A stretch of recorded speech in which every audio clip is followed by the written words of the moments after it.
शुरू हो गया। हेलो स्टूडेंट्स, आप लोगों का फिर से स्वागत है डॉक्टर जोन बायोलॉजी क्लासेस में। आज के लेक्चर में, आज के वीडियो में हम लोग रिप्रोडक्टिव हेल्थ के बारे में पढ़ेंगे।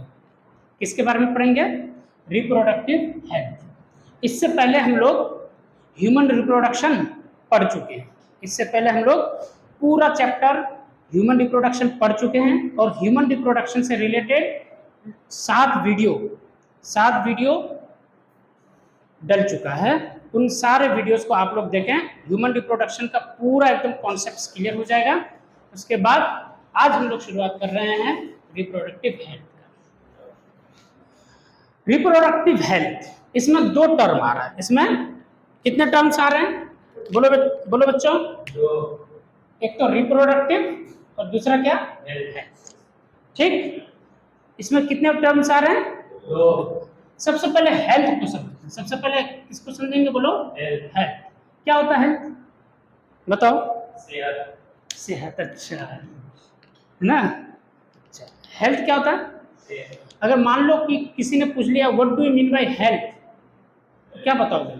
कि हेल्थ एक स्टेट है बॉडी का, वो स्टेट है जिसमें बॉडी या कोई एक individual emotionally, physically, mentally and socially fit and fine रहे।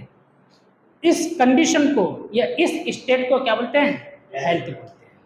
ऐसा नहीं कि कोई एकदम बिल्कुल हट्टा कट्टा लंबा चौड़ा सा आ गया है ना, देखो यार कितना हेल्दी आदमी है ना। आ रही बात समझ में? अच्छा ठीक है ना। तो मान लो कोई एकदम बिल्कुल लंबा चौड़ा हट्टा कट्टा सा आ गया एकदम बिल्कुल, तो उसको देख करके ये नहीं कह सकते कि that means he is a healthy person. ये एकदम बिल्कुल भी नहीं कह सकते। अब वो इंटरनली हो सकता है कि डिजीज से पीड़ित हो, है ना, या हो सकता है कि वो फिजिकली तो एकदम बिल्कुल परफेक्ट लग रहा है लेकिन मेंटली ठीक ना हो, इमोशनली ठीक ना हो, है ना, सोशली ठीक ना हो, जिस समाज में रह रहा हो वहां पर हर रोज लड़ाई झगड़ा करता हो। ठीक, अरे बात समझ में? ठीक है। तो हेल्थ क्या है? हेल्थ एक स्टेट है जिसमें एक individual physically, mentally, socially and emotionally fit and fine रहे। उस कंडीशन को या उस स्टेट को क्या बोलते हैं? बोलो बेटा, बोलो क्या बोलते हैं? क्लियर है? समझ में आ गया? अच्छा, तो हेल्थ में ही एक स्टेज आता है क्या? बोलो रिप्रोडक्टिव हेल्थ, जिसमें एक इंडिविजुअल रिप्रोडक्शन करता है या कर सकता है। ठीक है, अरे समझ, वो कब से शुरू होता है? लगभग 13 साल से लेकर के चलता रहता है। फीमेल की बात करें तो 12-13 साल से लेकर के 50 साल तक, है ना, 50 साल तक, है ना। तो इस स्टेज में उसका क्या कंडीशंस है, उसका हेल्थ का क्या कंडीशंस है, उसी को क्या बोलेंगे? Reproductive health. क्या बोलेंगे? बोलो। तो रिप्रोडक्टिव हेल्थ को भी तुम ऐसे डिफाइन कर सकते हो क्या? जो कि WHO ने एक डेफिनेशन दिया। क्या दिया? बोलो। WHO का full form world health organization. कहाँ पर है ये? Switzerland, Geneva. कहाँ पर है? जेनेवा में। कहाँ पर है? बोलो। World health organization, WHO। ये कहाँ पर है? बोलो। जेनेवा। कहाँ पर है? बोलो। जेनेवा। कहाँ पर है? बोलो। जेनेवा। ठीक है। अब क्या बोल रहा है कि अकॉर्डिंग टू WHO के अनुसार क्या होता? बोलो।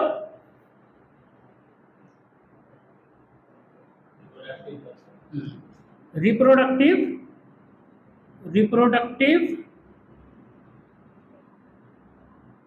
Health is a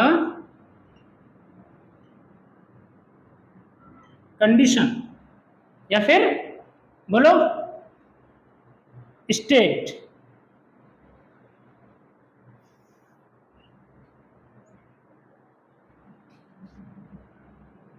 of well-being in all aspects of, बोलो, aspects of reproduction.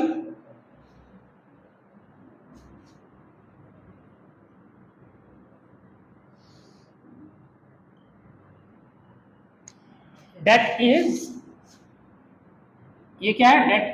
That is बोलो, फिजिकली बोलो, मेंटली बोलो, और इमोशनली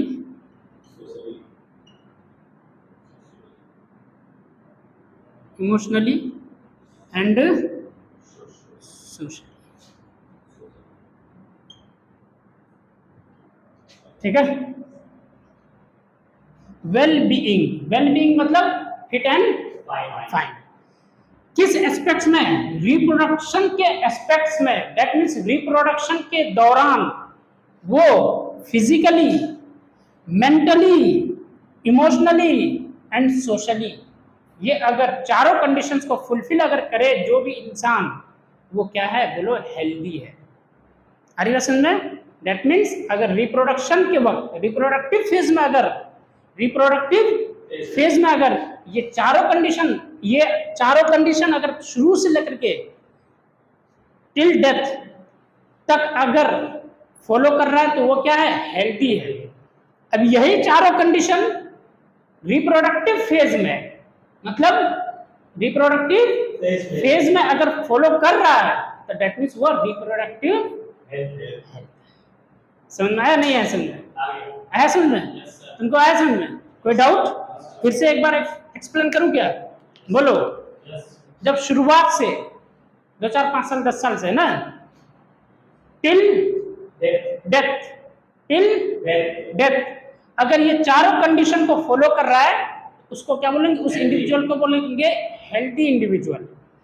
अब पूरा जन्म से लेकर के मरण तक, दैट मीन्स डेथ तक, इस बीच में एक फेज ऐसा आता है जिसको क्या बोलते हैं? Reproductive phase. क्या बोलते हैं? बोलो उस रिप्रोडक्टिव फेज में अगर फिजिकली, मेंटली, इमोशनली और सोशली फिट एंड फाइन है, उसको क्या बोलेंगे? Reproductive health. नहीं है ऐसा? समझ में आ गया? तो बोर्ड में चाहे हेल्थ पूछे चाहे रिप्रोडक्टिव हेल्थ पूछे, ये डेफिनेशन लिख देना, मार्क्स मिल जाएगा। ठीक है। और ये WHO के अकॉर्डिंग याद रखना, हो सकता है कि नीट में एक ऑप्शन में डाल दे, है ना? तो वैसे याद रह ही जाएगा, उम्मीद तो करता हूँ, है ना? तो WHO का full form world health organization. कहाँ पर है ये? जेनेवा कहाँ पर है? स्विट्जरलैंड। ठीक है। WHO का हेडक्वार्टर कहाँ पर है? स्विट्जरलैंड। अब इसमें हम लोग ये जानेंगे इस चैप्टर को, that means reproductive health chapter को पढ़ने की जरूरत क्यों पड़ी? बहुत अच्छा इंपॉर्टेंट सवाल है, क्वेश्चन, कि भाई आखिर इस चैप्टर को, हम लोग तो रिप्रोडक्शन पढ़ चुके हैं, तो लेकिन एक अलग chapter that means reproductive health पढ़ने की हम लोगों को जरूरत क्यों पड़ी? इस चैप्टर को पढ़ने की जरूरत इसलिए पड़ी, इस चैप्टर में हम लोग अपने समाज में हेल्थ से रिलेटेड बातों को कैसे समझाएं, क्राइम को कैसे रोकें, मेल और फीमेल का जो रेशियो है उसको कैसे मेंटेन करें। अरे बात समझे? जो सेक्स के दौरान या सेक्सुअल कांटेक्ट से होने वाले डिजीजेस, बीमारियां जो है, उन सब से अपने बच्चों को, अपने आने वाले समाज को कैसे रोक सकें। अरे बात समझ में? ठीक, इन सब के बारे में पढ़ते हैं। उसके अलावा जैसे कि क्या होता है कि जब एक फीमेल प्रेग्नेंट होती है तो क्या होता है? अबॉर्शन करा लेती है ना? अबॉर्शन कैसे कराती है? जाती है डॉक्टर के पास कि डॉक्टर साहब चेक कीजिए कि मेरे बच्चादानी में लड़का है कि लड़का है, लड़की है कि लड़का है। ठीक, जो डॉक्टर बेवकूफ़ होता है, मतलब जिनको रूल्स एंड रेगुलेशंस का फॉलो करना नहीं होता है, ठीक, तो वो क्या कर लेता है, ये जो डायग्राम है ये क्या दिख रहा है बोलो, प्लासेंटा वाला है ना, तो ये प्लासेंटा है और ये क्या है, ये इम्ब्रियो। तो इम्ब्रियो के चारों ओर एक फ्लूइड होता है। इम्ब्रियो के चारों ओर एक क्या होता है बोलो बेटा, क्या होता है बोलो बेटा, फ्लूइड होता है। उस फ्लूइड को क्या बोलते हैं, एमनियोटिक फ्लूइड। क्या बोलते हैं, क्या बोलते हैं बोलो, हाँ, ये जो फ्लूइड दिख रहा है ना, इस फ्लूइड को क्या बोलते हैं बोलो बेटा, एमनियोटिक फ्लूइड बोलते हैं। अब डॉक्टर क्या करता है, डॉक्टर तो खैर बहुत कम करता है, क्योंकि डॉक्टर लोग होशियार होते हैं, बहुत कम ही डॉक्टर ऐसा गलती कर बैठता है, मोस्टली नर्स वगैरह सब कर लेती है ना, ठीक, आशा वगैरह है ना। तो क्या करती है, बाय इंजेक्शन या बाय सिरिंज बोल दो, बाय सिरिंज यहाँ से इस फ्लूइड को बाहर निकालती है, और बाहर निकाल करके चेक करती है इसमें जो क्रोमोसोम लेवल है वो एक्स है, एक्स वाई है। देख लेती है कि एक्स है तो दैट मीन्स फीमेल, और अगर एक्स वाई है तो मेल। ठीक है, जीव देखती है कि फीमेल, अबॉर्शन करा देती है, दैट मीन्स किल करा देती है। ठीक है, हरी बात समझ में। तो कौन सा फ्लूइड निकाला गया बोलो बेटा, ये फ्लूइड को क्या बोलते हैं बोलो, एमनियोटिक फ्लूइड। क्या बोलते हैं बोलो, एमनियोटिक फ्लूइड। क्या बोलते हैं बोलो, एमनियोटिक फ्लूइड। तो एमनियोटिक फ्लूइड को निकाल करके चेक करने के बाद अगर बच्चे का किलिंग हो जाता है, किलिंग कर दिया जाता है, इस प्रोसेस को क्या बोलते हैं, एमनियोसेंटेसिस। क्या बोलते हैं, या यूं समझो, एमनियोटिक फ्लूइड को निकाल करके, एमनियोटिक फ्लूइड को निकाल करके इस एम्ब्रियो का सेक्स पता करना, दैट मीन्स फीमेल है कि मेल है, या मेल है कि फीमेल है, इस चीज को चेक करने को क्या बोलते हैं, एमनियोसेंटेसिस। और ये एमनियोसेंटेसिस एकदम कंप्लीटली बैंड है। क्यों, क्योंकि एमनियोसेंटेसिस के बाद अबॉर्शन या फीटल, दैट मीन्स जो फीमेल किलिंग है, फीमेल फीटल है, जो फीमेल फीटस है, अगर फीमेल एम्ब्रियो है उसका क्या हो जाएगा, किलिंग हो जाएगा। अब इससे क्या होगा, अब फीमेल बच्चे को अगर मारा जाए, फीमेल एम्ब्रियो को अगर मारा जाए, तो धीरे धीरे समाज में फीमेल की संख्या कम हो जाएगी, फीमेल की संख्या कम हो जाएगी, मेल का संख्या, मेल का नंबर, फीमेल का नंबर बोलो कम हो जाएगा। तो जिससे क्या होगा, मेल और फीमेल का रेशियो में बहुत डिफरेंस हो जाएगा, बहुत चेंज हो जाएगा। अब इससे क्या होगा कि मेल, जाहिर सी बात है फीमेल कम हो जाएगा, आगे चल करके फीमेल कम हो जाएगी, तो क्राइम होने के चांसेस ज्यादा हो जाएंगे। ठीक, आ रही बात समझ में, कौन सा चीज कहां से लिंक है, समझ में आ रही बात, बहुत इंपॉर्टेंट बात है। ठीक है, तो इस चैप्टर को पढ़ना बहुत जरूरी है। रिप्रोडक्शन कैसे होता है, कैसे करना है, वो तो हम लोग पिछले चैप्टर में पढ़ चुके हैं। ठीक है, आ रही बात समझ में ना, हाँ, और अगर नहीं समझ में आया तो बार बार देख लेना, अच्छा से समझ में आ जाएगा कैसे करना है ना। लेकिन करते वक्त, रिप्रोडक्शन करने के बाद करते वक्त क्या चीज का ध्यान रखना है ना, उसके बारे में इस चैप्टर में पढ़ते हैं। समझ में आया इस चैप्टर का इंपॉर्टेंस क्या है, समझ में आया या नहीं आया।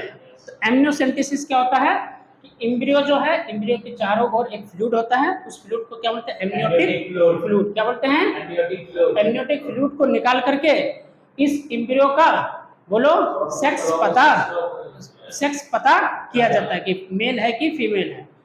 ठीक, इस सेक्स पता करने को ही क्या बोल देते हैं, एमनियोसेंटेसिस। उसके बाद देख लेगा कि फीमेल है तो उसके बाद मार देगा। ठीक है, वो बहुत गलत बात है। ठीक है, बहुत गलत बात है। ठीक, आप किसी फीमेल को मार रहे हो, इसका मतलब है कि आप किसी की होने वाले माँ को मार रहे हो, किसी की होने वाली माँ को मार रहे हो। अरे कल को वो भी तो किसी की माँ बनती है ना, किसी की तो बहू बनती है ना, तो ये बहुत बड़ा गुनाह और बहुत बड़ा अपराध है। ठीक, इससे तो एकदम बिल्कुल किसी माँ, किसी बहन, किसी की बहू को मारा ही जा रहा है उससे। और दूसरा क्या कि मेल और फीमेल का रेशियो बहुत डिफरेंस आ जाएगा, जिससे लार्ज अमाउंट में क्राइम का चांसेस बढ़ जाएगा। इसलिए ये बहुत बड़ा ही क्राइम है, बहुत बड़ा क्राइम है। ठीक।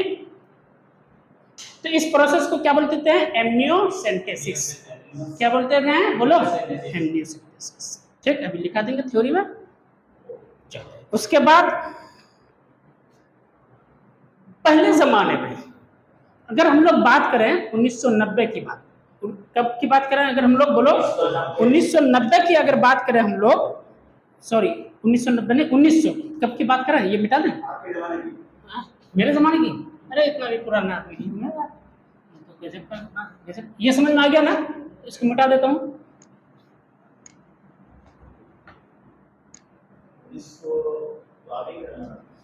1900 की जमाने की बात, 1900 की बात कर रहा हूँ, 1900 1900 और मेरी पैदाइश बोलो 95 साल, 96, 97 साल बाद, 98 साल बाद।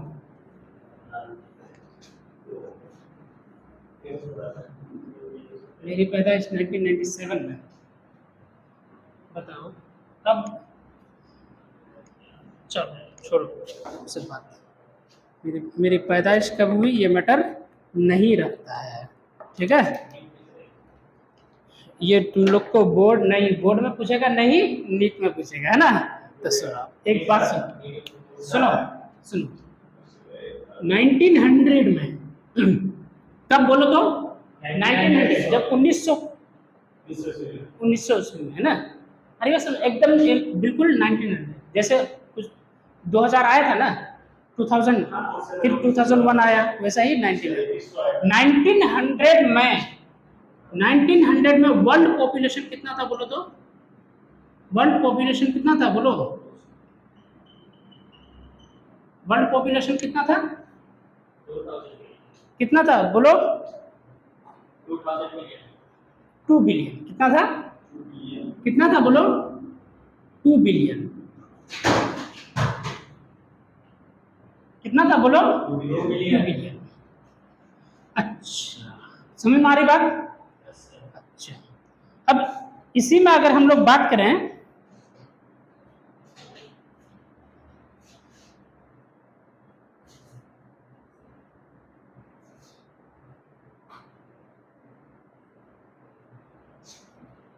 अब यही वर्ल्ड पॉपुलेशन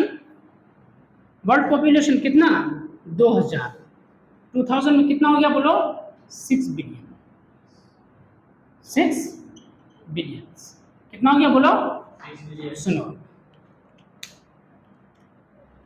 1900 में, 1900 से लेकर कितना 2000 कितना साल हुआ? 100 साल। कितना हुआ बोलो? 1901, 1902, 1903, ऐसे ही 2000 तक है, मतलब 100 साल। इस 100 साल में 100 इयर्स के ड्यूरेशन में कितना पॉपुलेशन बढ़ गया बोलो बेटा? 4 बिलियन पीपल्स बढ़ गया। मतलब 100 साल में 4 बिलियन लोग पैदा हुए, मतलब 4 बिलियन पॉपुलेशन बढ़ गया, ठीक है? मतलब कितना तेजी से पॉपुलेशन बढ़ रहा है, समझ में आ रही बात? और उससे पहले कितना था? सिर्फ 2 बिलियन था पूरे वर्ल्ड में। पूरे वर्ल्ड की बात कर रहा हूं मैं, ठीक है? आ रही बात समझ में? हाँ,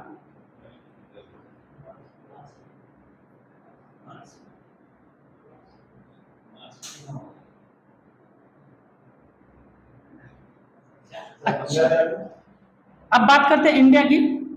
इंडिया की बात करें, 1900 में कितना था? 1900 में इंडिया का पॉपुलेशन कितना था बोलो? 350 मिलियन, ठीक है? हरी बात समझ में? यही पॉपुलेशन, यही इंडिया का पॉपुलेशन 2000 में कितना हो गया बोलो? 1 बिलियन। कितना हो गया बोलो? 1 बिलियन। कितना हो गया बोलो? 1 बिलियन। हरी बात समझ? अब सुनो, देखो 2000 में कितना पॉपुलेशन है इंडिया का बोलो? 1 बिलियन। पूरे वर्ल्ड का कितना पॉपुलेशन है? 6 बिलियन। मतलब पूरे वर्ल्ड में 6 बिलियन। इंडिया में कितना पॉपुलेशन? 1 बिलियन। मतलब हर 6 बच्चे में एक बच्चा तो अपना देश का। अरे हर 6 बच्चा में पूरे वर्ल्ड का पूरा वर्ल्ड मिला करके अगर 5 बच्चा पैदा कर रहा है तो हम लोग का अकेले इंडिया ही एक बच्चा तो ये पैदा कर दे रहा है। हमारी बात तो पूरे वर्ल्ड का 6 बच्चा अगर हर में एक बच्चा तो अपना इंडियन, इसलिए पॉपुलेशन इसको क्या बोलते हैं, एक सडनली बहुत तेजी से अचानक पॉपुलेशन का बढ़ जाने को क्या बोलते हैं, पॉपुलेशन एक्सप्लोजन। क्या बोलते हैं बोलो, क्या बोलते हैं, पॉपुलेशन एक्सप्लोजन। क्या बोलते हैं बोलो, पॉपुलेशन एक्सप्लोजन। क्या बोलते हैं, पॉपुलेशन पॉपुलेशन पॉपुलेशन मतलब आबादी का एक्सप्लोजन। एक्सप्लोजन मतलब एक तरह का बमबारी, एकदम फट जाना है ना, समझ में आ रही बात। सडनली फट जाना, सडनली अचानक एकदम बिल्कुल तेजी से पॉपुलेशंस का बढ़ जाना, उसी को क्या बोलते हैं बोलो, पॉपुलेशन एक्सप्लोजन। समझ में आ रही बात, क्लियर है? यस कुछ तुम शायद बोल रहे थे क्या बीच में?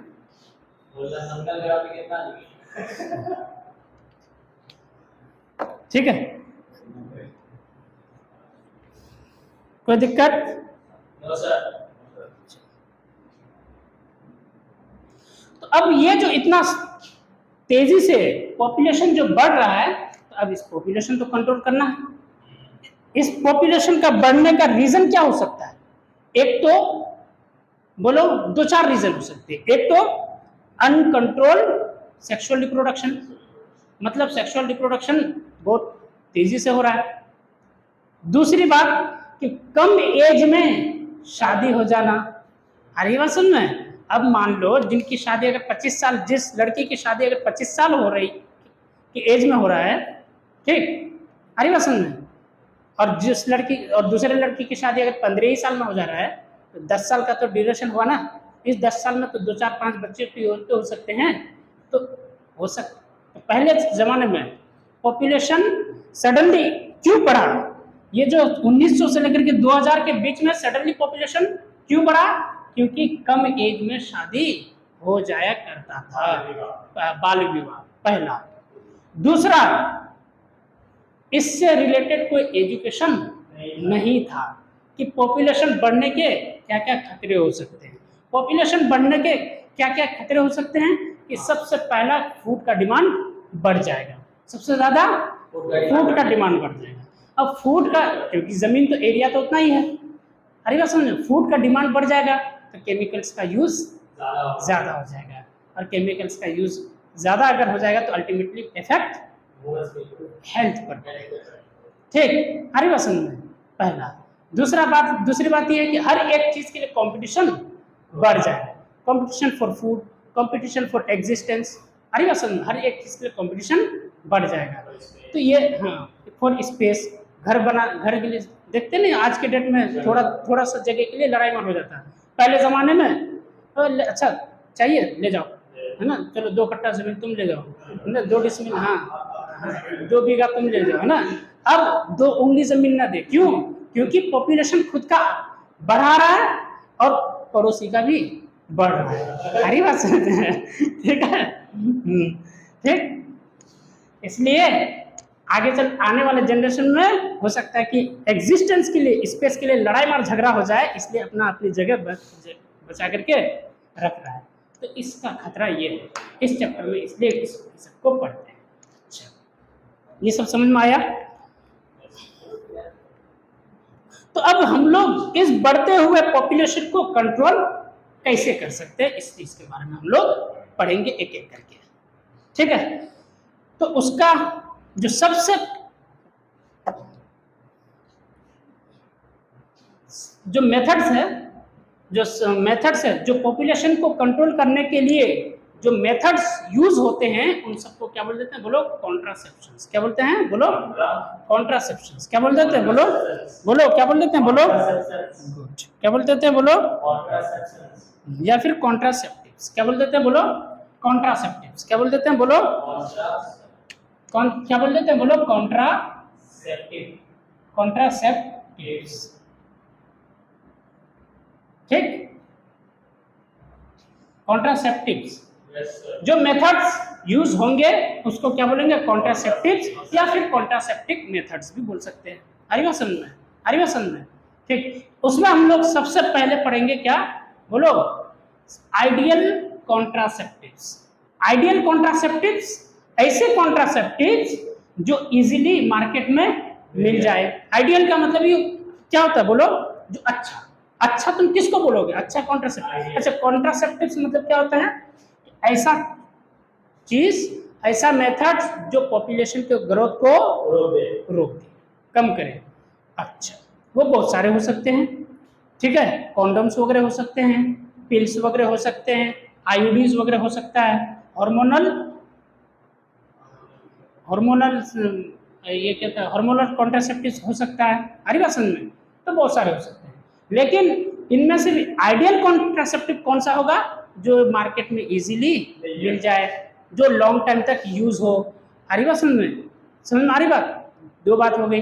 तीन बात क्या, कि सेक्सुअल कॉन्टैक्ट के दौरान इसका कोई इफेक्ट ना हो, मतलब जो सेक्सुअल कॉन्टैक्ट के दौरान जो एक्साइटमेंट जो होता है, उस एक्साइटमेंट में इंटरफियर ना करे, मतलब अच्छे से जो नेचुरल सेक्सुअल कॉन्टैक्ट हो वैसा ही एक्साइटमेंट मेंटेन रहे, ठीक है। उसके अलावा स्पर्म और ओवम को फर्टिलाइज होने से रोके।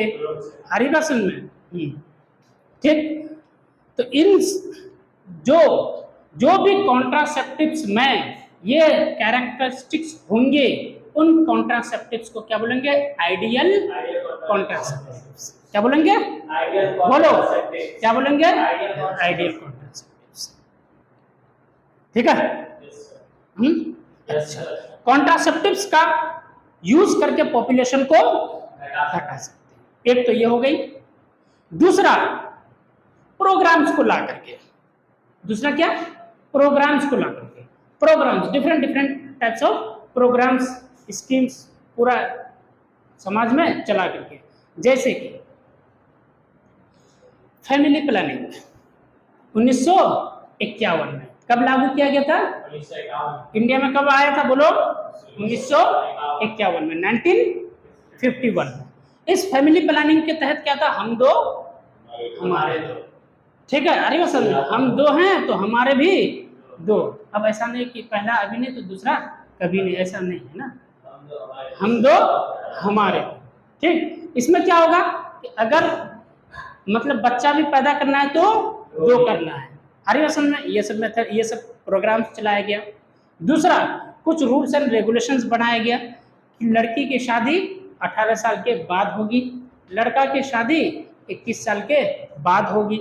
हरी वसन में, तो ये सब रूल्स, बहुत सारे प्रोग्राम्स, कॉन्ट्रासेप्टिव्स ला करके इन सब के जरिए पॉपुलेशन को कम किया गया और कम किया जा रहा है, ठीक।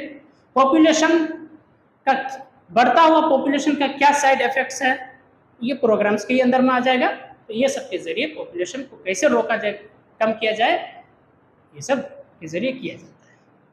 तो सबसे पहले हम लोग क्या समझे, आइडियल। अब इन सब में हम लोग सबसे पहले क्या समझेंगे, कॉन्ट्रासेप्टिव। अब कॉन्ट्रासेप्टिव्स में भी सबसे पहले क्या समझेंगे हम लोग, आइडियल। तो आइडियल कॉन्ट्रासेप्टिव्स, कैसे कॉन्ट्रासेप्टिव्स को बोलोगे, बोलो, क्या खासियत होगा, क्या characters, which is easily available, क्या बोलोगे, बोलो, हाँ, इजीली अवेलेबल, क्या बोलोगे, विच आर इजीली अवेलेबल, पहला। दूसरा क्या, इफेक्टिव हो, वेरी गुड, जिसका क्या होगा, बोलो, इफेक्टिव हो, और जिसका नो साइड इफेक्ट, कोई भी साइड इफेक्ट ना हो। अगर साइड इफेक्ट होगा तो आइडियल थोड़ी ना होगा।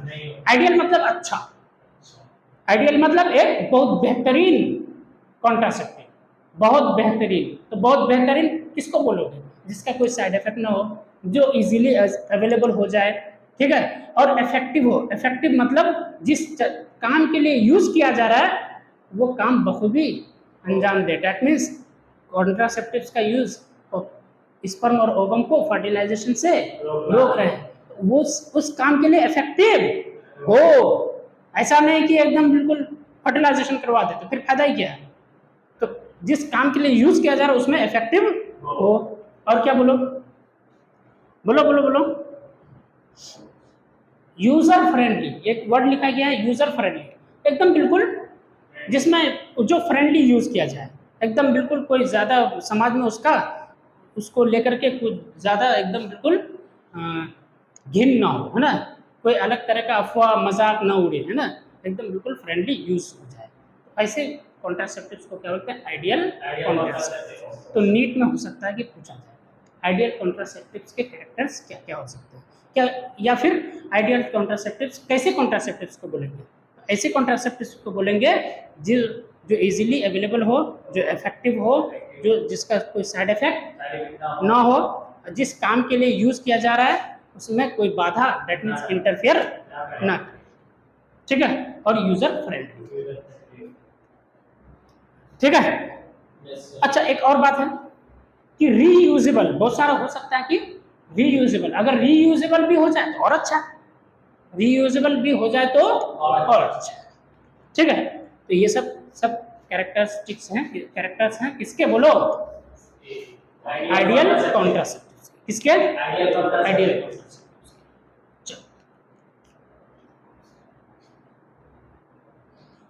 तो सबसे पहले तो ये सब लिख लेना, ठीक है।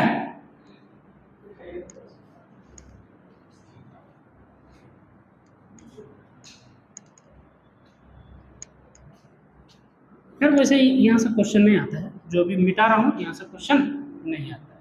क्वेश्चन अब जो आएगा लिखो, सबसे पहला क्या लिखोगे, बोलो बेटा? सबसे पहले लिखोगे एमनियोसेंटेसिस। क्या बोलते हैं, बोलो? एमनियोसेंटेसिस। एमनियोसेंटेसिस क्या होता है, बोलो?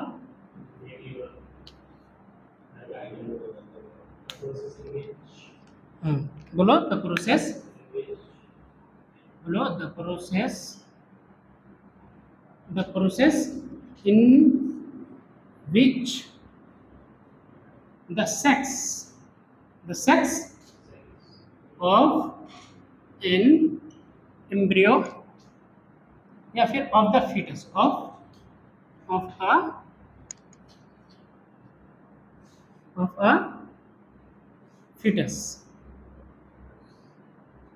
of a fetus is fetus या फिर बेबी, fetus या फिर बेबी इज एग्जामिन्ड या फिर डिटरमाइंड। क्या बोलोगे, बोलो क्या लिखोगे, क्या लिखोगे? डिटरमाइंड, जो लिखना चाहो तुम लोग, डिटरमाइंड। बिफोर डिलीवरी, बिफोर, अच्छा, बिफोर करो, चलो fetus तो लिख दिए ना। The process in which sex of a fetus is determined by amniotic, by extracting, है ना, extract मतलब बाहर निकालना, by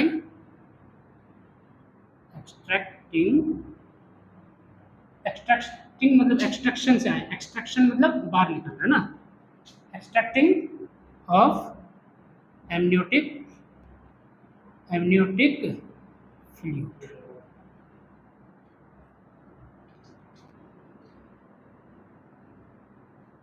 amniotic fluid।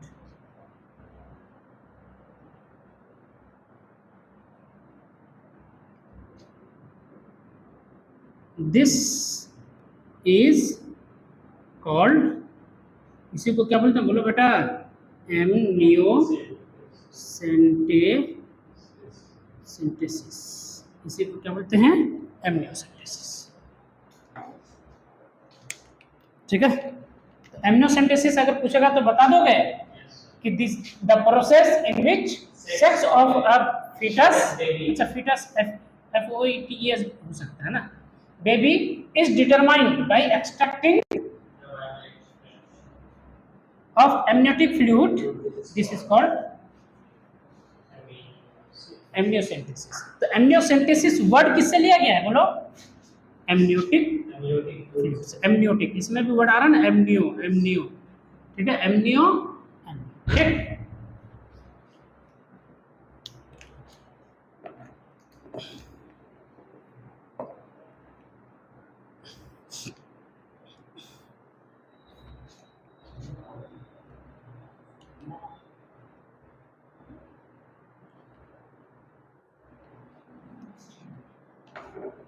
एक टर्म है क्या, MMR और IMR, MMR और एक टर्म है IMR। ये दोनों टर्म का मतलब क्या समझे, इसका पहले फुल फॉर्म लिख लेते हैं, उसके बाद समझ में आएगा। एक टर्म है क्या MMR और दूसरा टर्म है IMR। MMR maternal mortality rate, M से बोलो मैटरनल, बोलो मैटरनल मोर्टेलिटी रेट। और IMR मतलब क्या है, इन्फेंट मतलब ये एलिफेंट नहीं, इन्फेंट मतलब फीटस, बच्चा, जो बच्चा पैदा होता है उसी को क्या बोलते हैं, बोलो इन्फेंट। अरे समझ में, यही फीटस आगे चल करके बेबी में कन्वर्ट होगा, बेबी का डिलीवरी होगा, वो बच्चा खेलेगा कूदेगा ना, 6-7 महीना साल भर का बच्चा का 2 साल के बच्चे को क्या बोलते हैं, बोलो इन्फेंट। क्या बोलते हैं, बोलो इन्फेंट। एम से बोलो ना जी, मोर्टेलिटी। अब ये वीडियो में देखो तो ये आ रहा है कि नहीं आ रहा है, अच्छा ठीक। सुनो, MMR और IMR ये क्या है, मैटरनल। अच्छा मैटरनल मतलब क्या होता है, माँ। मैटरनल मतलब क्या होता है, बोलो माँ बाप को क्या बोलते हैं, बोलो मैटरनल। और इन्फेंट मतलब बच्चा, क्या बोलते हैं, बोलो बच्चा। और मैटरनल मतलब माँ या फिर बाप, है ना, माँ बाप, ठीक, मेनली माँ, है ना। अरे क्या समझ,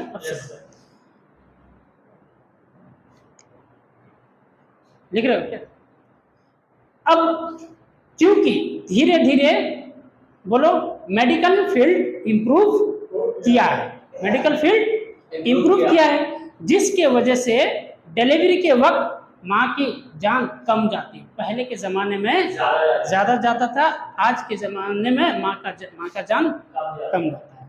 आज के ज़माने में जो बच्चा पैदा होता है उसका भी जान कम जाता है, ठीक है। तो ये हो सकता है, ये एक क्या है, बोलो हम लोग के रिप्रोडक्टिव हेल्थ का ही एक पार्ट है, जहाँ पर ये हम लोग पढ़ते हैं कि मतलब MMR क्या है, IMR क्या है। तो मैटरनल मोर्टेलिटी रेट, मोर्टेलिटी मतलब डेथ, मोर्टेलिटी मतलब डेथ, मरना, है ना। हरी बात समझ में। तो मैटरनल मोर्टेलिटी रेट पहले के कंपेयर में घट गया है, इन्फेंट मोर्टेलिटी रेट पहले के कंपेयर में घट गया है। आई बात समझ में। अच्छा इसका रीजन और एक बात कि 1900 में, जब 1900 में पॉपुलेशन इंडिया का कितना था, बोलो 350 मिलियन, कितना था, 350 मिलियन, ठीक है। लेकिन 1900 से ही हम लोग का मेडिकल फील्ड, इंडिया का भी मेडिकल फील्ड इंप्रूव करना शुरू किया, बोलो हाँ, समझ में आ रही बात। इधर तुम देखो 1900 में, सन 1900 में इंडिया का पॉपुलेशन कितना था, 350 मिलियन, लेकिन वही पॉपुलेशन 2000 में कितना हो गया, बोलो 1 बिलियन। तो 1900 से ही हमारे इंडिया का भी हेल्थ, या डेट मीन्स ये समझो कि मेडिकल फील्ड इंप्रूव करना शुरू हो गया था। मेडिकल फील्ड इंप्रूव करना शुरू हो गया था, तो जिसके वजह से मैटरनल मोर्टेलिटी रेट और इन्फेंट मोर्टेलिटी रेट कम हो गया, जिसके वजह से पॉपुलेशन एक ज़्यादा हो गया। तो 1900 से लेकर के 2000 तक जो पॉपुलेशन बढ़ा था, उसमें इसका भी एक अहम रोल है। हरी बात समझ में नहीं है। एक तो कम एज में शादी हो जा रहा था, पॉपुलेशन ज़्यादा हो जा रहा था, वो भी एक है, और ये भी एक है। दूसरी बात कि जो है उस वक्त एजुकेशन कम था, तो लोगों को, जो गांव देहात के लोग हैं उन लोग को एजुकेशन कम था, तो पॉपुलेशन ज़्यादा, ठीक। लेकिन अब रिप्रोडक्टिव हेल्थ से रिलेटेड घर घर स्कूल्स, बच्चों तक, यूथ, यंग, है ना, सब तक लगभग पहुंच रहा है, ठीक। तो इनके पॉपुलेशन बढ़ाने के ज़्यादा क्या साइड इफेक्ट्स हैं, ये सब हम लोग घर घर तक अब पहुंच रहा है, इसलिए अब पॉपुलेशन धीरे धीरे फिर डिक्लाइन हो रहा है, ठीक। अरे बात समझ में।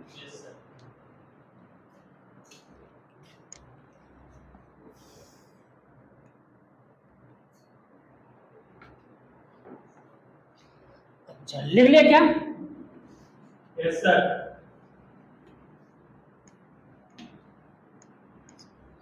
अब हेडिंग डालो कॉन्ट्रासेप्टिव्स। कॉन्ट्रासेप्टिव्स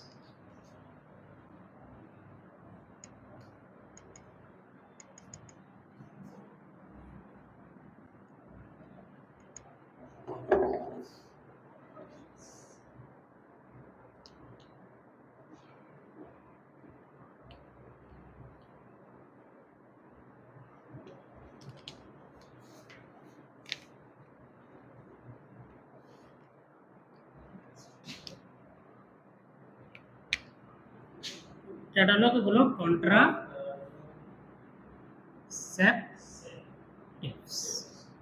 क्या बोलोगे? बोलो कॉन्ट्रासेप्टिव्स। तो कॉन्ट्रासेप्टिव्स क्या है? मेथड्स है, कुछ सामान्य वस्तुएं भी है ना? तो वस्तुओं का भी एक क्या है? मेथड ही है ना? तो यह हम लोग क्या लिख सकते हैं? बोलो the methods, the methods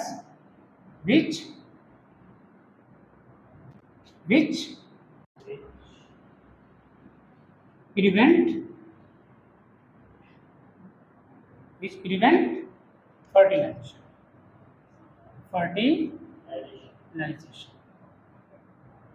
of sperms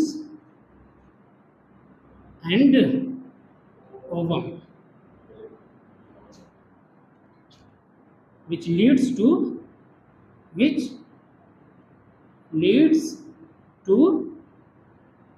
या फिर इसमें लिखो ना, यहाँ तक ठीक। इसमें एक और पॉइंट लिखना कि कॉन्ट्रासेप्टिव्स का यूज क्यों करते हैं? ताकि पॉपुलेशन को कंट्रोल कर सके। तो क्या लिखोगे? बोलो कॉन्ट्रासेप्टिव्स आर यूज्ड, हाँ very good, contraceptives are used for the control of population।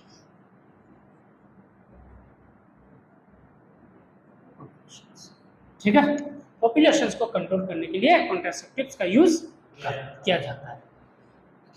अब इसी में एक हेडिंग लगा दो, इसी में लगा दो, क्या बोलो बेटा? आइडियल,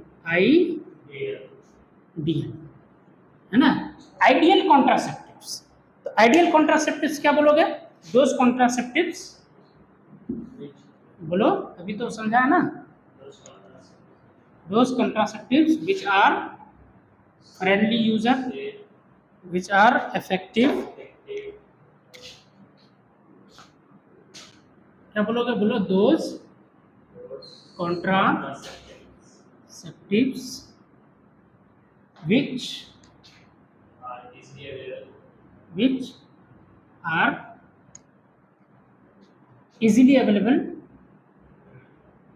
easily, सबसे इम्पोर्टेंट यही है ना, easily, सबसे खैर इम्पोर्टेंट तो नहीं, मतलब ये भी एक इम्पोर्टेंट पॉइंट है इससे रिलेटेड ना। हाँ, इजीली अवेलेबल। अच्छा, इजीली अवेलेबल मतलब ऐसे आसानी से मिल जाए। अब पता चला कि एक कॉन्ट्रासेप्टिव का यूज करना और लेने के लिए जा रहे हैं लंदन, है ना? एक कॉन्ट्रासेप्टिव का यूज करना है, अब लेने जा रहे हैं हम लोग दिल्ली। अरे वाह, सुन, तो पता चला कि 2-4-5 हज़ार रुपये खर्चा ही हो गया ना, तो वो आइडियल नहीं होता। आइडियल इसका मतलब है कि आपका खर्चा को घटाए, खर्चा को ना बढ़ने दे। ठीक है, इजीली मिल जाए। ठीक, इजीली अवेलेबल, बोलो इजीली अवेलेबल, इफेक्टिव, बोलो इफेक्टिव, और बोलो वेरी गुड, लेस साइड, हाँ हाँ, लीस्ट, सबसे अच्छा, लीस्ट मतलब सबसे कम, है ना? लीस्ट साइड इफेक्ट्स, बोलो रिवर्सिबल। रिवर्सिबल मतलब जिसको, हाँ बोलो बोलो बोलो बोलो, फिर से या दोबारा यूज किया, घबराओ मत। रिवर्सिबल, रिवर्सिबल मतलब जिसको दोबारा यूज किया जाए, दोबारा यूज में अगर आ गया और अच्छा है ना, ऐसा बचेगा। ठीक है ठीक। अरे बात सुन रहे हैं। और एक टर्म और है क्या, रिवर्सिबल के बाद यूजर फ्रेंडली है ना, यूजर फ्रेंडली मतलब यूजर फ्रेंडली। ठीक, कॉल्ड, तो ऐसे कॉन्ट्रासेप्टिव्स को क्या बोलते हैं, बोलो, कॉल्ड आइडियल, या फिर यहाँ तक भी अगर लिख दोगे रहने दो काफी, कॉल्ड फॉल और क्या कितना लगा होगा ना, ये देखो। ठीक, those contraceptives which are easily available और इफेक्टिव, ठीक है, this those contraceptives which are easily available, effective, least side effect, ये इंपॉर्टेंट है ना, ठीक, रिवर्सिबल और यूजर फ्रेंडली। ठीक है, तो ऐसे कॉन्ट्रासेप्टिव्स को क्या बोलते हैं, बोलो बेटा, क्या बोलते हैं, बोलो, आइडियल कॉन्ट्रासेप्टिव्स। क्या बोलते हैं, बोलो, आइडियल कॉन्ट्रासेप्टिव्स। ठीक है, अच्छा, नॉन आइडियल कॉन्ट्रासेप्टिव्स में इसका जस्ट ऑपोजिट, जो इफेक्टिव ना हो। अरे बात सुन, अब कॉन्ट्रासेप्टिव्स का हम लोग टाइप्स पढ़ेंगे, नहीं सिर्फ कॉन्ट्रासेप्टिव्स का टाइप्स पढ़ेंगे, ठीक। दूसरा आप पढ़ेंगे हम लोग नेचुरल मेथड्स। सबसे पहला हम लोग क्या पढ़ेंगे, आप बोलो, नेचुरल मेथड्स। अरे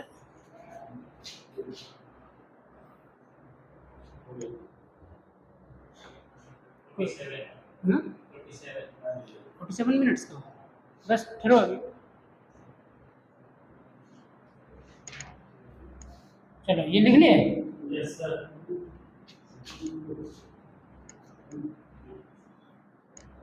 अब कॉन्ट्रासेप्टिव्स में भी सबसे पहला क्या लिखोगे, बोलो, सबसे पहला क्या लिखोगे, बोलो, नेचुरल मेथड। क्या बोलोगे, बोलो, नेचुरल मेथड। Natural method. अच्छा, नेचुरल मेथड को क्या बोलते हैं, ट्रेडिशनल मेथड। क्या बोलते हैं, बोलो बेटा, ट्रेडिशनल मेथड। अच्छा देखो तो रेड पेन से क्लियरली दिख रहा है कि नहीं,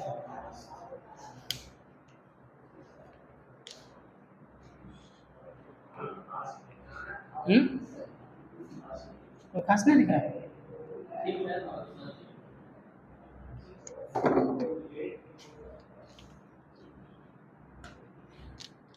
अच्छा, सबसे पहला इसमें भी कॉन्ट्रासेप्टिव्स में सबसे पहला क्या पढ़ेंगे, बोलो, नेचुरल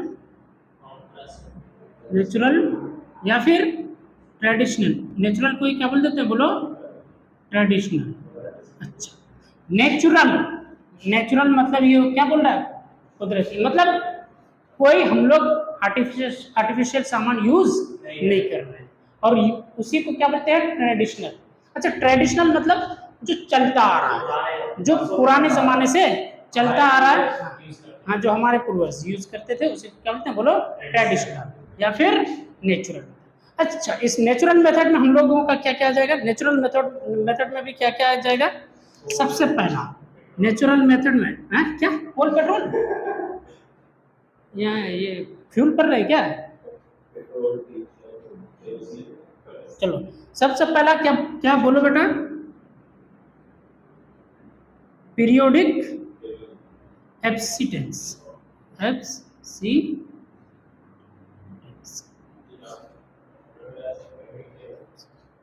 सॉरी एब्सटिनेंस, क्या, पीरियोडिक एब्सटिनेंस, पीरियोडिक एब्सटिनेंस, ये क्या है समझेंगे अभी। दूसरा क्या पढ़ेंगे, बोलो बेटा, दूसरा क्या पढ़ेंगे, बोलो, दूसरा पढ़ेंगे लैक्टेशनल एमिनोरिया। क्या पढ़ेंगे, बोलो, अच्छा, पीरियोडिक एब्सटिनेंस। और दूसरा क्या पढ़ेंगे, विड्रॉल। क्या, withdrawal method, withdrawal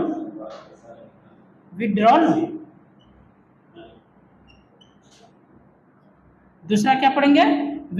withdrawal method. क्या पढ़ेंगे बोलो? Withdrawal method. और तीसरा क्या पढ़ेंगे बोलो? लैक्टेशनल अमीनोरिया। क्या पढ़ेंगे बोलो? Lactational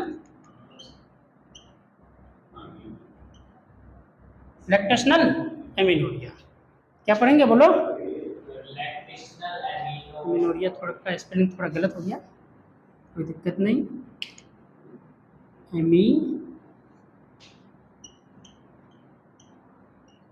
lactational अमीनोरिया। चलो एक एक करके समझते हैं। लैक्टेशनल अमीनोरिया, ठीक है? एक एक करके समझते हैं। देखो, कॉन्ट्रासेप्टिव्स में सबसे पहले हम लोग कौन सा पढ़ रहे हैं बोलो? अच्छा, यहाँ से क्वेश्चन आता है नीट में, ठीक है? इसलिए इस टॉपिक को अच्छे से पढ़ना है। कॉन्ट्रासेप्टिव्स में सबसे पहला हम लोग कौन सा पढ़ रहे हैं? नेचुरल। अच्छा, नेचुरल का ही दूसरा नाम ट्रेडिशनल। क्या बोलते हैं? अच्छा, उसमें हम लोग कितना पार्ट्स पढ़ेंगे? कितने टाइप्स पढ़ेंगे बोलो?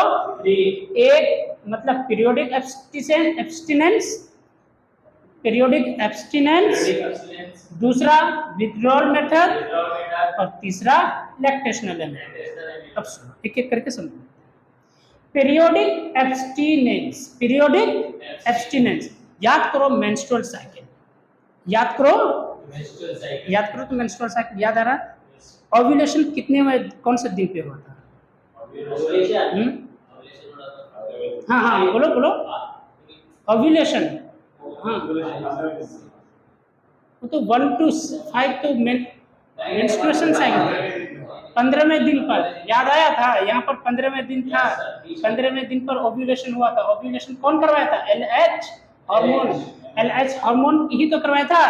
LH हार्मोन ग्राफियन फॉलिकल का रप्चर करवा दिया था, हटा दिया था, बर्स्ट करवा दिया था, जिसके कारण ओवम बाहर आ गया था। तो 14वें दिन LH बहुत बड़ा था, 15वें दिन जाकर के ओव्यूलेशन हो गया था। तो इसका मतलब है कि अगर मेंस्ट्रुअल साइकिल का पीरियड कितना होता बोलो? 28 से लेकर के 29 दिन, 28 या 29 दिन। तो ओव्यूलेशन कितना दिन पे, कौन से में दिन पे हुआ? 15, लगभग इसका आधा, लगभग इसका। अब मैं बताया था कि मेंस्ट्रुअल साइकिल ये fix period of time human female में होता है। लेकिन कैसा human female? Healthy human female की बात हो रही है, हुई है। किस कैसा फीमेल की? अब मान लो मैं बताया था कि मेंस्ट्रुअल साइकिल का ड्यूरेशन घट भी सकता है, बढ़ भी सकता है, स्ट्रेस के वजह से, पुअर हेल्थ के वजह से, फूड की कमी की वजह से। अरे मैं समझ। अब मान लो कि किसी में घट करके 24 दिन हो गया, घट करके 24 दिन में ही मेंस्ट्रुअल साइकिल हो गया। बोलो कितना दिन में? 24 दिन। तो अब बताओ कि इसमें ओव्यूलेशन कितने दिन पे हो जाएगा? और 24 दिन में हो तो ओव्यूलेशन की 11 से लेकर के 12 दिन। अरे बात समझ में नहीं समझ में? तो अच्छा, अब मान लो किसी में हो सकता है कि मेंस्ट्रुअल साइकिल 29 से 28 से बढ़ करके हो सकता है कि 34-36 दिन का भी हो सकता है। कितना दिन का? मान लो 34-36 दिन का। मान लो अब 34 दिन का अगर है, कितना? 34 दिन का अगर है तो ओव्यूलेशन कब होगा बोलो? 17। तो हाईएस्ट मतलब 17 लगभग, और लोवेस्ट 10-11। तो 10 से लेकर के 17वें दिन तक मेंस्ट्रुअल साइकिल का, क्योंकि फीमेल को पता होता है कि मेंस्ट्रुअल साइकिल कब से कब तक चल रहा है, या फिर फीमेल का जो मेल पार्टनर है उसको भी पता होता है, नहीं होता तो पूछ लेता है ना, पता कर लेता है, ठीक है? अरे बात सुन, ठीक है? तो मेंस्ट्रुअल साइकिल का कब से कब ड्यूरेशन हो रहा है, उसी का हाफ निकाला तो 5 दिन इधर 5 दिन उधर जोड़ करके, या 7 दिन इधर 7 दिन उधर जोड़ करके देख लो। और उस टाइम पर सेक्सुअल कांटेक्ट नहीं करना है, क्योंकि ओव्यूलेशन अगर हो रहा तो ओवम आगे की ओर बढ़ेगा और इधर से स्पर्म जाएगा, तो फर्टिलाइजेशन के चांसेस ज्यादा है। तो जब मेंस्ट्रुअल साइकिल के 10 से लेकर के 17वें दिन तक के बीच में सेक्सुअल कांटेक्ट बोलो बेटा नहीं करना है। समझ में आ रही बात? हाँ, ठीक। सेक्सुअल कांटेक्ट नहीं करना है, उसी को बोलते हैं पीरियोडिक एब्स्टिनेंस। एब्स्टिनेंस वर्ड आया है एब्सेंस। समझ में आ रही बात? एब्स्टिनेंस वर्ड किससे आया बोलो? एब्सेंस से आया है। और पीरियोडिक वर्ड किससे है? पीरियड। मतलब 10 से लेकर के, ये 10 से लेकर के 17वें दिन के इस पीरियड में सेक्सुअल कांटेक्ट एकदम बिल्कुल सख्त मना है। अरे बात समझ में? इसी को क्या बोलते हैं? Periodic abstinence. समझ में आया? क्लियर हुआ? याद रहेगा या नहीं रहेगा? चलो अब बात करते हैं विथड्रॉल मेथड। विथड्रॉल मतलब क्या होता है? किसी चीज को निकाल लेना।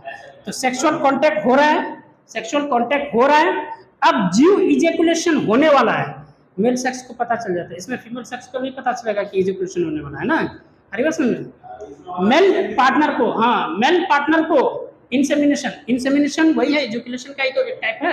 अरे बस इंसेमिनेशन से पहले पेनिस को वजाइना से बाहर निकालना है। दैट मीन्स इजेकुलेशन एकदम बिल्कुल होने वाला है, उससे पहले पेनिस को विड्रॉल कर लो, बाहर कर लो, और बच जाएगा फर्टिलाइजेशन से। दैट मीन्स पॉपुलेशन रुक गया ना, पॉपुलेशन।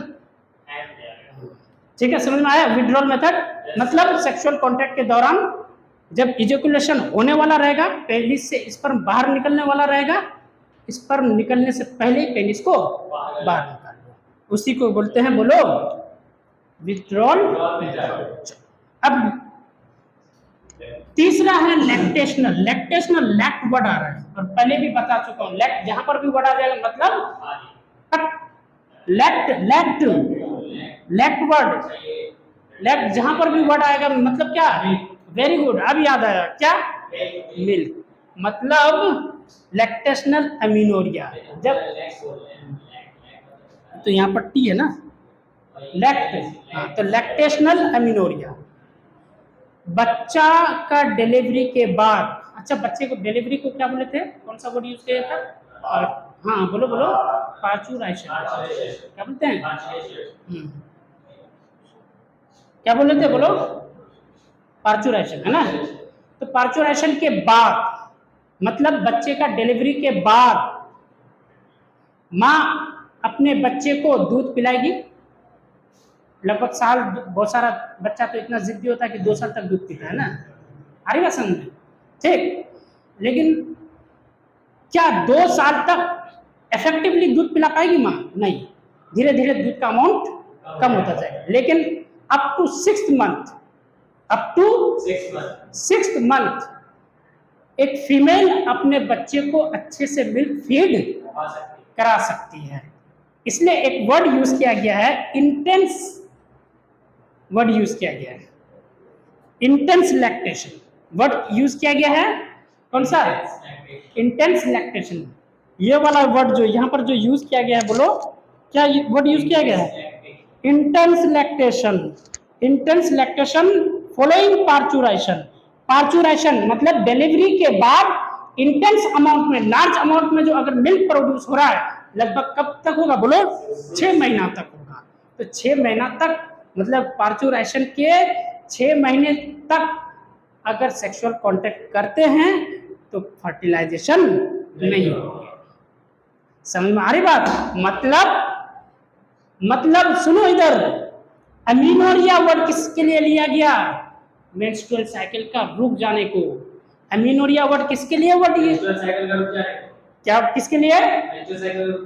मतलब जब फीमेल प्रेग्नेंट थी तब भी मेंस्ट्रुअल साइकिल नहीं होगा, ठीक। और फीमेल जब पार्चुरेशन कर ली मतलब डिलीवरी कर ली अपने बच्चे का डिलीवरी के बाद पार्चुरेशन के 6 महीने तक भी मेंस्ट्रुअल साइकिल नहीं होता, मेंसेस नहीं होता, ओव्यूलेशन नहीं होता, जिसकी वजह से फर्टिलाइजेशन नहीं होता। एकदम बिल्कुल आराम से कर सकता है सेक्सुअल कांटेक्ट, ठीक। हरी ना समझ में कोई दिक्कत नहीं ऐसा ना, ठीक। बिंदास टेंशन फ्रीली एकदम बिल्कुल कर सकता है, कोई दिक्कत नहीं ना, ठीक। तो समझ में आया? एक बार रिपीट कर दूं, पीरियोडिक एब्स्टिनेंस पीरियोडिक एब्स्टिनेंस मतलब 10 से लेकर के 17 मेंस्ट्रुअल साइकिल का जो साइकिल है उसमें 10 से लेकर के 17 के बीच में सेक्सुअल कांटेक्ट नहीं करना है। क्यों? क्योंकि 10 से लेकर के 17 के ही बीच में ओव्यूलेशन होता है, और ओव्यूलेशन अगर होगा तो फिर से अच्छा, अगर मतलब कि जैसे आपकी पीरियड खत्म हो उसके जस्ट बाद अगर सेक्सुअल कांटेक्ट में आया तो कर सकते हैं। तो मतलब कि तो ओवुलेशन नहीं होगा ना, हाँ, पीरियड खत्म हो गया, तो उसके तो ओवम नहीं बनेगा, नहीं ओवुलेशन भी नहीं होगा। हाँ, मेन बात है कि ओवम कब बनता है? 15वें दिन।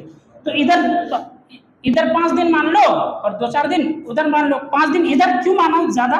यहाँ पर 10 दिन माना और इधर सिर्फ 17। तो इधर कितना दिन बढ़ाए तुम? 2 दिन। इधर कितना दिन घटा है तुम बोलो? 5 दिन। इधर क्यों ज्यादा घटा? क्योंकि अक्सर फीमेल में मेंस्ट्रुअल साइकिल का पीरियड कम होता है, बढ़कर के 34 से बढ़कर के 36 से बढ़कर के 38, 39, 40 दिन नहीं पहुंच जाता है, लेकिन घट करके 24, 25, 26 दिन इतना दिन का हो जाता है। इसलिए इधर का गैप ज्यादा हमारी बात समझ। तो इसलिए बुक लिखता है क्या? 10 से लेकर के 17 के बीच में मेंस्ट्रुअल साइकिल का जो भी ड्यूरेशन होगा, 28 दिन, 30 दिन, 35 दिन, जो भी हो, है ना, हमारी बात समझ। उससे उसमें जो 10 से लेकर के 17 के बीच का जो ड्यूरेशन है उसमें सेक्सुअल कांटेक्ट नहीं करना है। क्यों नहीं करना है? क्योंकि उसमें ओव्यूलेशन के ओव्यूलेशन होता है, और जो ओव्यूलेशन अगर होगा तो स्पर्म से फर्टिलाइजेशन के चांसेस ज्यादा होंगे। ठीक। विथड्रॉल मेथड, इजैकुलेशन से पहले पेनिस को बाहर निकाल दो। ठीक। लैक्टेशनल एमिनोरिया मतलब फीमेल पार्चुरेशन कर ली, मतलब पार्चुरेशन के 6 महीने तक दूध पिलाती है बच्चे को, इंटेंस अमाउंट में, लार्ज अमाउंट में दूध पिलाती है। जब तक लार्ज अमाउंट में दूध पिलाएगी 6 महीने तक, लगभग 6, 7, 8 महीना है ना, जिसमें भी, लेकिन बुक लिखती है 6 महीना, है ना। इस बीच में अगर सेक्सुअल कांटेक्ट हुआ तो फर्टिलाइजेशन वगैरह नहीं होगा। क्यों? क्योंकि इस ड्यूरिंग प्रेगनेंसी और प्रेगनेंसी के 6 आफ्टर प्रेगनेंसी के 6 महीना तक menstrual cycle, menstrual flow, ovulation नहीं होता है। और एमिनोरिया ही वर्ड किसके लिए यूज करते हैं बोलो? Lack of menstrual cycle. Menstrual cycle बोलो, मेंस्ट्रुअल साइकिल ना हो उसी को क्या बोलते हैं? Amenorrhoea, absence of menstrual cycle. इसलिए वर्ड यूज करते हैं अमिनोरिया। अमिनोरिया का मतलब क्या? एब्सेंस। वर्ड जहां पर भी लग जाए आगे अगर, तो समझ लेना एब्सेंस की बात कर रहा है। अच्छा, ओवम तो दोनों जगह बनता है, तो जगह हाँ, एक जगह फर्टिलाइजेशन बेबी होती है, एक जगह पर एक जगह कहाँ? 2 ओवरी में 2 ओवम बनता है ना। अच्छा, मैं क्या बताया था कि सारे स्पर्म्स जाता है, ठीक, लेकिन उन स्पर्म्स में भी एक स्पर्म की सबसे ज्यादा स्पीड होती है। 2 ओवरी है, दोनों ओवरी से ओवम आगे की ओर बढ़ेगा, लेकिन स्पर्म जो इधर से जाएगा, स्पर्म कुछ इधर मूव करेगा, कुछ इधर मूव करेगा। लेकिन जो स्पर्म गया था, इन सभी स्पर्म्स में, चाहे वो इधर जितना मूव कर रहा है, सब चाहे वो जितना इधर मूव कर रहा है, सभी स्पर्म्स में एक स्पर्म की सबसे ज्यादा स्पीड होगी। अब मान लो कि वो स्पर्म इधर चला गया, तो ओवम से फर्टिलाइज कर लेगा। ओवम से फर्टिलाइजेशन के तुरंत बाद, with in a nano second, nano कितना पार्ट कर दो सेकंड का, उतने ड्यूरेशन में ही केमिकल रिलीज हो जाता है और पहुंच जाता है कि भाई इधर फर्टिलाइजेशन हो गया, उधर नहीं होगा, और मत करो, उधर फर्टिलाइजेशन नहीं होगा। अब मान लो ऐसा भी हो सकता है, ऐसा हो गया कि 2 स्पर्म का स्पीड सेम हो, एकदम बिल्कुल सेम, कुछ भी थोड़ा बहुत भी कम नहीं। अब दोनों जाकर के फर्टिलाइजेशन कर लेगा, इधर से भी जायगोट आएगा, इधर से भी जायगोट आएगा, दोनों अलग अलग एम्ब्रियो डेवलपमेंट होगा, इस तरह से अलग अलग ट्विन्स। ठीक, आएगा समझ में? नहीं समझ। अब मान लो कि एक ही अगर जायगोट बना है, लेकिन क्लीवेज के वक्त, मतलब फर्टिलाइजेशन के बाद कहाँ आता है? यूटेरस में आता है ना, तो उसी को क्या बोल रहे थे? क्लीवेज। तो क्लीवेज के दौरान हो सकता है कि जो जायगोट बना था उस जायगोट का डिवीजन हो जाए। मान लो कि जायगोट का डिवीजन हो जाए।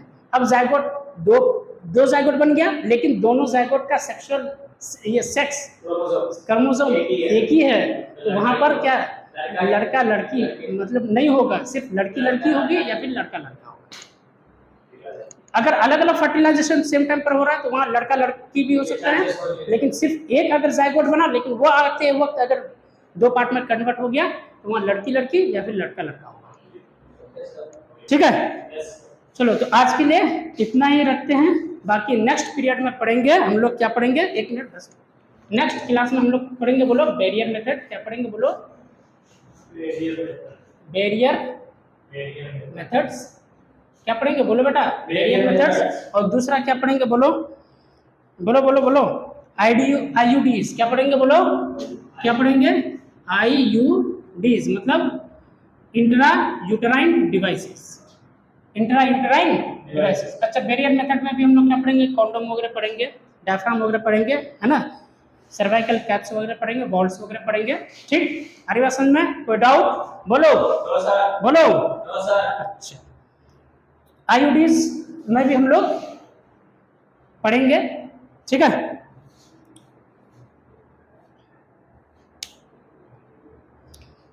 तो आईयूडीज में भी हम लोग जैसे पढ़ेंगे कि हार्मोनल रिलीजिंग आईयूडीज, है ना, कॉपर रिलीजिंग आईयूडीज। आईयूडी का full form intra uterine devices. तो बच्चों आज के लिए इतना ही, फिर मिलते हैं आप लोगों से नेक्स्ट वीडियो में।